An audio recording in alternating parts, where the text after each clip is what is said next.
How to delete a YouTube short from your channel.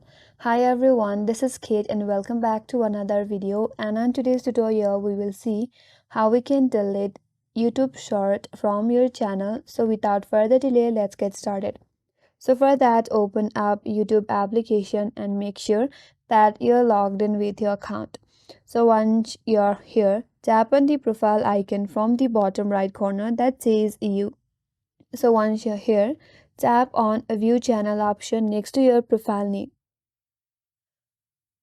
Now again tap on manage video under your profile name.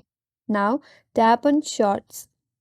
So once you're here, you will be able to find all the shorts that you have uploaded in your channel. So from there, select the short that you want to delete. So on next to that, there is three dot icon, tap on it. And here scroll down a bit, and at the very end there is a delete option. Simply tap on delete and then confirm again by tapping on delete, and with that your short is now deleted from your channel. And that's how you can delete YouTube short from your channel. And that's all for today's video. Hope this video was helpful, and if you're new to our channel, consider subscribing. Thanks for watching and stay tuned for more tutorials.